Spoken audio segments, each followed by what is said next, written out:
Now, for the training tip of the week, we're going to talk briefly here about the top 3 tax deed risks, or risks that tax deed investors face. And there are certain risks that we face with tax deeds that are kind of unique to tax deeds. That you don't really face even with other kinds of real estate. You don't necessarily face some of the same things you face with tax deeds.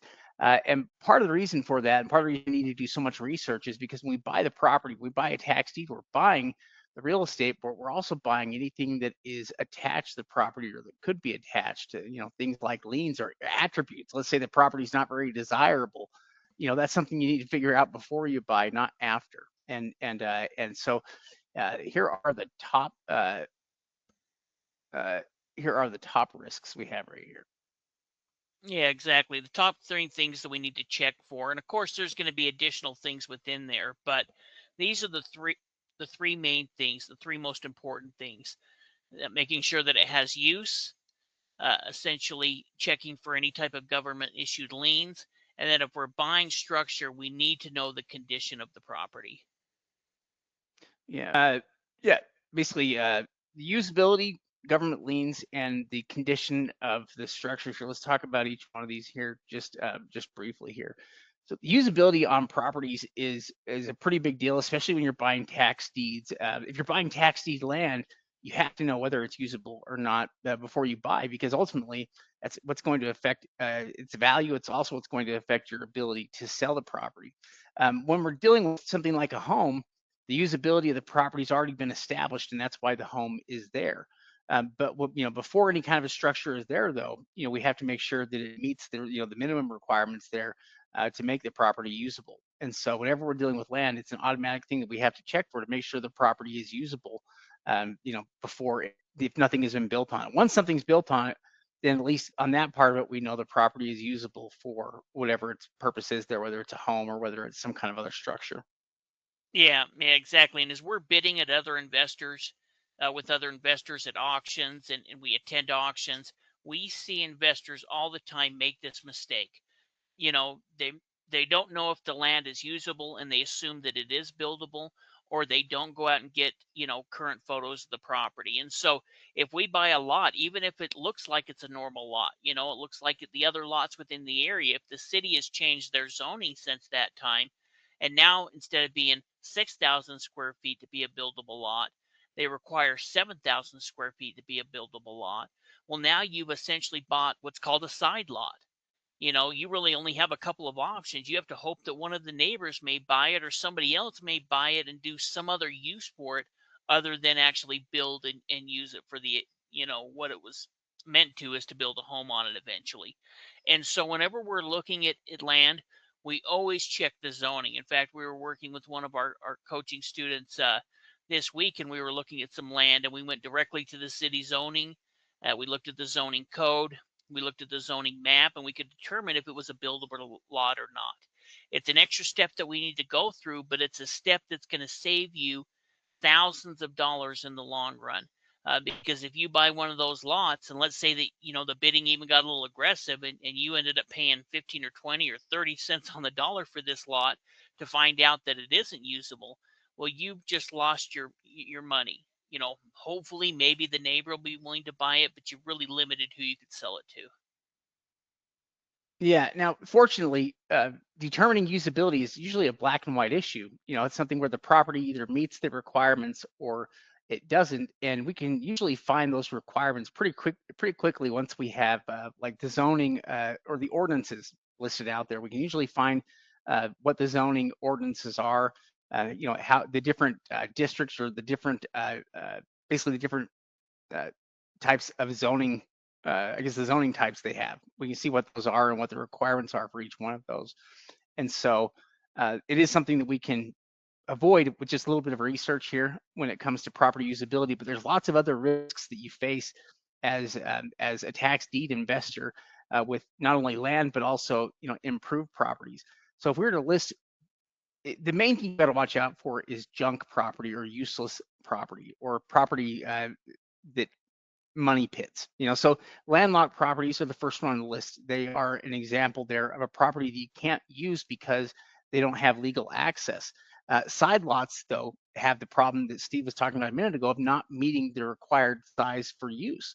So therefore, they can't be built upon, and that limits what their value is. Irregular shaped properties, some of the leftover properties. I mean, whenever a subdivision is planned out, there's always going to be pieces of property that are left over, extra pieces that are going to have some kind of a value attached to them, but it doesn't mean that they can be used for any real purpose. And if somebody's paying the property taxes on a piece of property like that, they may decide to stop paying it because what's the real world effect going to be? Nobody else can use the property for anything either. And so it doesn't really matter to them if they pay or if they let it go to, because nobody else is going to be able to come in and do something differently with the property. And so those types of properties end up getting cycled through the tax sale over and over again. If they get picked up at another sale later on, they'll end up probably getting foreclosed on again because the person's not going to be able to sell the property or make any money on it. Yeah, well, in the items listed here, the risks listed here are the ones that kind of stand out. We can look on the GIS map. We can see if the property's landlocked. We can look and see if it looks wet. Then we're going to check and see, is it located within wetlands? Even look at some of the flood zones and see where it's located. Now, a lot of property may be in some type of flood zone, but there's going to be some that are going to be a lot more risky and properties that we're going to want to avoid than others. You know, there could be easement properties. There's all of these types that are going to stand out to you. The real risk is some of those ones that look like it could be usable but isn't. And that's part of the reason that we're going to check into the zoning. But we see these kind of properties purchased all the time where they assume that it may be buildable. Sometimes they may even have a high value. Like I remember one property we were looking at in Florida that had a real high value, but it wasn't a buildable lot. And so even though it maybe said it was worth $60,000, it really wasn't worth $60,000 because you couldn't build on it. So as long as we're doing our due diligence, we're researching to make sure it's buildable, we're avoiding properties that stand out. And with all of the online tools that are available to us now, it makes it a lot easier. Sometimes we may not be able to see on a street view. Maybe they don't have a street view on a piece of property, but it looks like it could be on a hill or something like that. That's where we can get into the GIS maps and look at the topographical maps and see actually this property is located on a hill. In fact, it's so steep that it's not going to even be a usable or buildable lot, where we may not be able to see that if there is no street view available. So there's different tools that are available to us now that me and Shay didn't have when we first got started that can help us from avoiding bad pieces of land. Yeah, in fact, it's much easier to identify, problematic properties today with all the different maps and features that we have, and it's usually by identifying, physical attributes that we see about the property that identify or help us weed out those properties first. And so, yeah, we're always looking for things that might signify that a property is going to be junk land or that it would be hard to get rid of, so we can avoid those properties. Now, a second risk, though, to tax deed investors is not just junk property, but it's also buying property that has other things attached to it, like government liens. Um, you know, most most liens attached to the property are wiped out in the judicial foreclosure that they go through. But the one thing that a judicial foreclosure is not going to wipe out is other liens that were issued against the property by another government entity. And if that's the case, those government liens basically survive that process. And if we buy the property, we can get stuck needing to pay those back. But like the other one before, there are tools that help us to find the information. And we can find if there are liens against a property, we can generally find those liens and figure out exactly how much they are, and figure out whether they're deal killers or not, whether they're going to, whether they disrupt the numbers to the point where we need to pass or move on. Yeah, well, and most of this information is going to be available online. We have the tax assessor, the property appraiser's records where we can look into the details of it. We can look at the GIS maps. And then through the clerk or the recorder's office, depending on the state, we can look into the records, the land records, the court records, and find out, is there any of these government liens that can attach to the property? Now, there's a number of different liens that can attach. Now, one thing with these different types of liens is they actually have to use the property as collateral. So within that record, you'll be able to see the address of the property essentially acting as collateral. Now, with an IRS lien, a state lien, these are liens that we'll see occasionally, but most of the liens that you're going to come across are going to be some type of local city type lien, a nuisance lien, a utility lien. These are the liens that you're going to see 9 times out of 10. Can there be an IRS lien? Yes. There's a process of getting that released. Can there be state liens? Yes.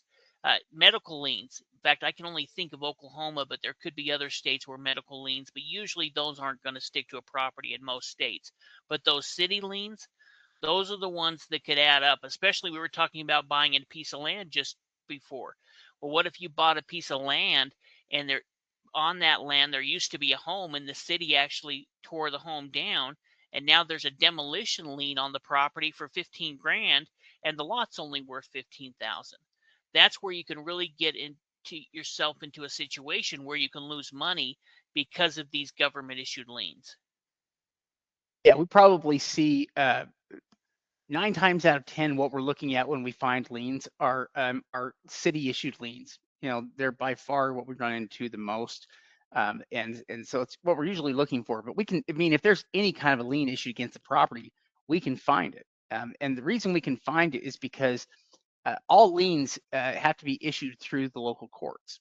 You know, they have to be part of the legal documents. And so normally, if you were going to have like a professional title company come up there and do research, for instance, getting like a professional title search, the reason why they're able to find those liens against the property is because they're going through those same records, you know, and they're looking for any records that are attached to the property owner's name. And if there are liens that issued, then they're going to be issued against that property owner's name. So we can always find those liens, and then we can open up the liens, and we can figure out if they're actually utilizing the property as collateral or not. You know, and if they are against the property, which in some cases they are, then the issue is if we buy that lien, we're going to be responsible for. Sorry, if we buy that property, we'd be responsible for any liens that are against it, kind of like with the land and a demolition lien, you know, which can absolutely destroy the numbers on a potential deal, you know, if there is money like that that is owed.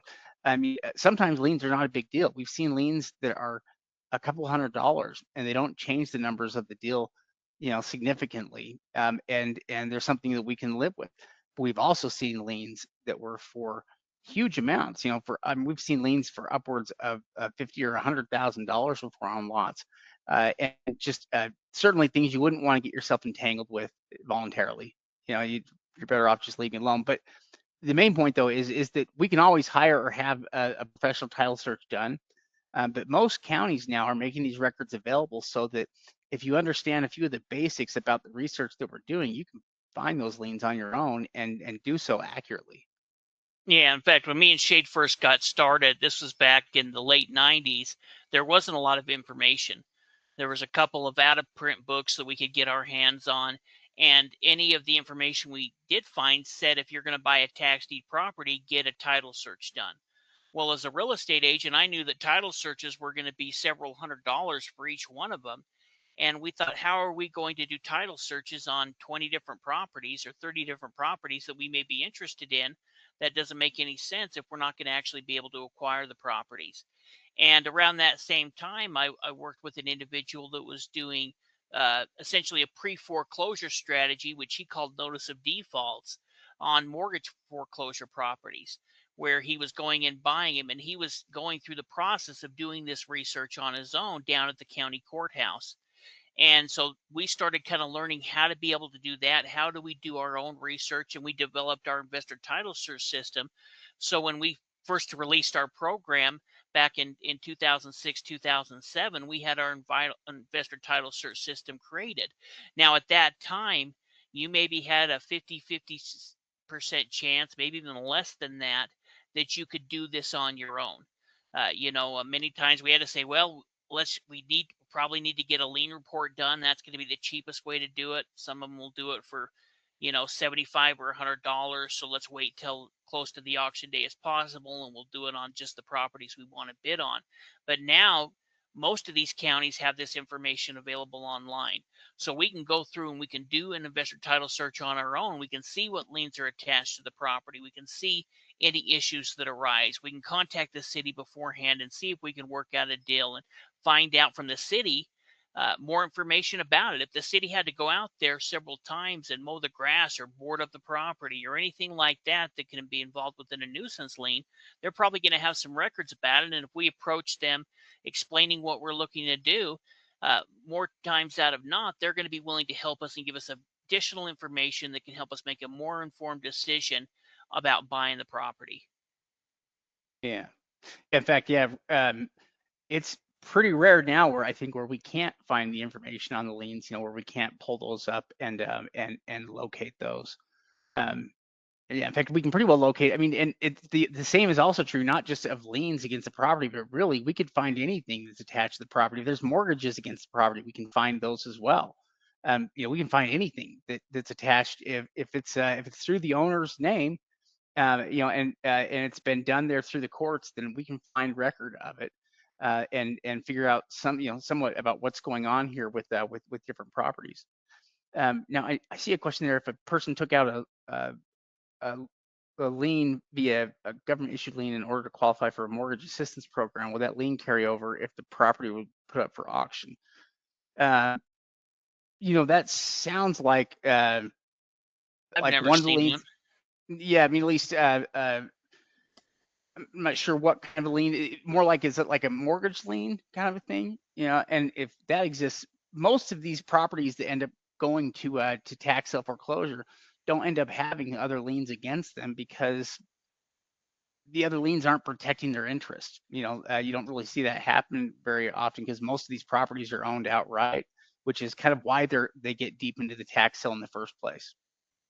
Yeah, yeah, exactly. Well, and if it was something like an IRS lien or something like that, or a mortgage type, they're going to try to avoid it going through foreclosure and try to take ownership by going through their own foreclosure. So it's not really something that I don't think I've ever seen that before as we've researched thousands of properties over the years. So the answer is I'm not 100% sure, but I've never seen it. Yeah. Yeah, the third risk there for tax deed investors, and this is a big one, especially for new investors, and for the cheaper the property is too, the bigger risk this is. But it's the structure, the condition of the structure, or the structure's condition. This is a big factor here, and probably one of the biggest risks that investors face if they're trying to buy structured property, and that is because the cheapest structured properties tend to be the scariest ones as well, because one of the biggest risks that we face is properties that need more work and money invested into them than what they're actually really worth. So imagine one of these properties that's value limited at 60 or $70,000 that needs major work like a new roof, a new plumbing, and new electrical. You could probably do one of those things before you would be putting money into the property you may not be able to get back out of it. And that's what we've got to watch out for: money pits, or properties that just need more work, and are better off probably being torn down than trying to fix them up. Yeah, yeah, Shade makes a good point. It really has to do with the property value. In fact, to kind of give you guys an example, we picked up a property last year at an auction for $1,700. Now, this property, was secure, but there was a little bit of fire damage inside, but that was minimal. And the property had a value after we get it rehabbed of about 140 to $150,000. So we are in the process of putting $40,000 into rehabbing the property. We're going to be into it for about 40 grand total, and it's going to sell for 140 to 150,000. So if that property was only worth $60,000 rehab, well, now we're in a situation where, I guess in that case we could still make 20 grand on it.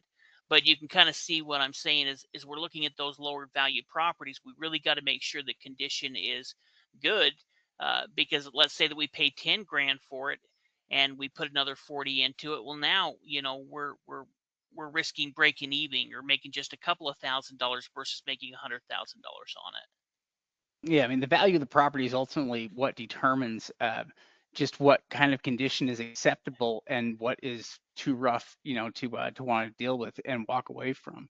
The other thing is with tax sales, a lot of times we're dealing with properties after they've sat vacant for a time, or properties that have been sitting in limbo for a while. And that can be, in some cases, properties that have been sitting vacant and empty, which is never good for homes.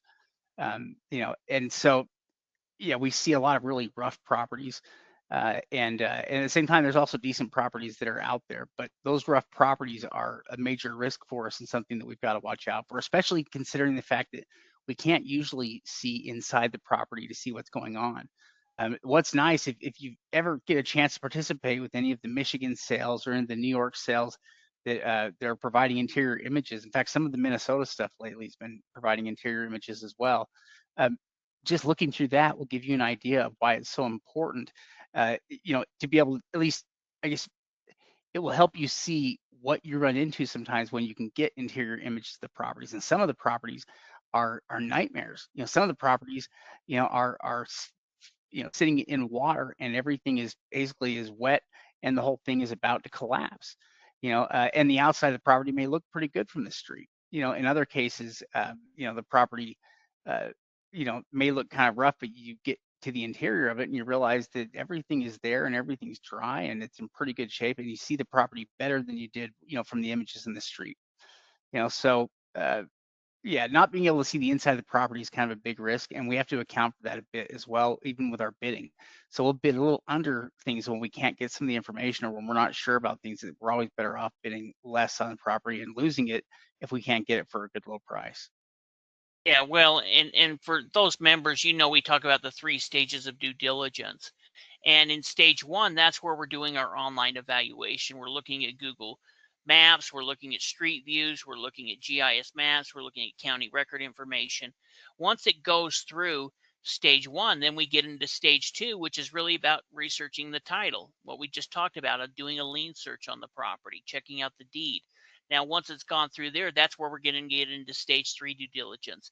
And that's where, if it's a structured property, we need to do an on-site evaluation.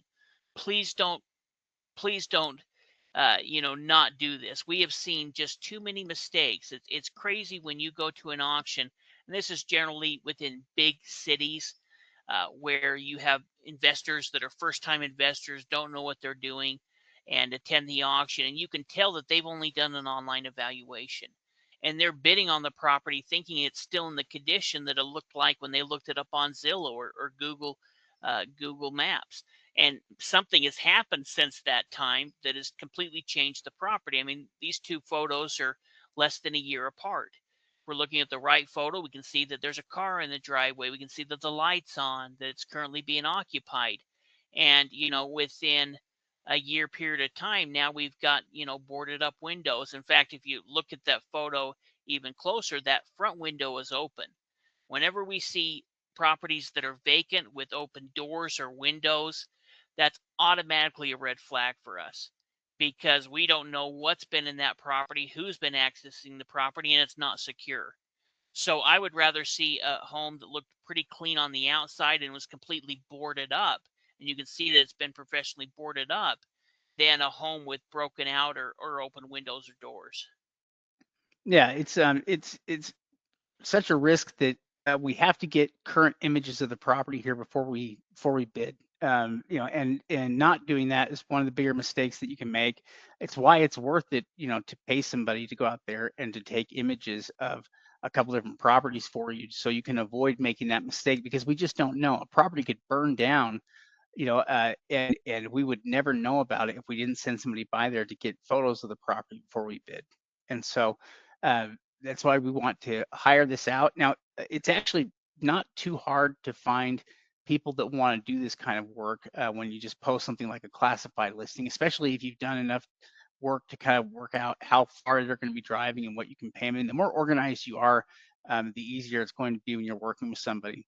And so you can hire this out, lots of different ways that you can pick somebody out that you want to find them. But this is also oftentimes kind of the first team member that you're bringing on. So sometimes it's worth it to find somebody you can use for more than one purpose. But yeah, it's usually one of the first people we hire though is somebody to go out there and drive past properties and get photos of the properties. And we use those photos ultimately, to establish condition on the property for our maximum bids. So it's crucial. And the information we get from those photos is what we rely on for our estimations. And so, um, but again, we've seen people bid without having those photos before in cases where, I mean, a tree falls on a house, or the house burns down, if you go to an auction there, you'll see people, most likely, if it's a live auction, you'll see people bidding on that like it's in good shape. And those are people that are trusting or relying on online information. Yeah, well, and as our members know, we teach you how to be able to figure out the route and figure out how much time it's going to take. So when you do put a classified ad, you have an idea of how many miles they're going to drive, how long it's going to take. You're going to give them instructions on what you need done. So when you do have somebody contacting you back, right there within the ad, we kind of explain exactly what it is that they need to do and exactly how much we're willing to pay them. And so as we provide that information, it's clear to them what needs to be done, and it's clear to them what we're willing to pay and about the time it's going to take. So, when we're talking about these risks, buying land that's not buildable, we're always going to check the zoning. Don't buy a building lot without checking the zoning. Don't buy land without checking the zoning. We, of course, need to research for any of those government issued liens. We don't want to be surprised. Now, the one thing about the overbid, and when we talk about overbid, that's the price that, or the amount of money that's over what the opening bid is. So if it opens at 10 and sells at 20, that overbid should go to pay some of those liens off. That's where the money should go first before it goes back to the property owner. So sometimes the overbid may help cover some of those liens, but it's important we find out what they are and what the total amount is, because we may be looking at a lien that could be 3 or 4 years old, and there may be penalties or interest. So you may be looking at a $700 lien that's actually $1,800 because of different penalties that they put over the last couple of years.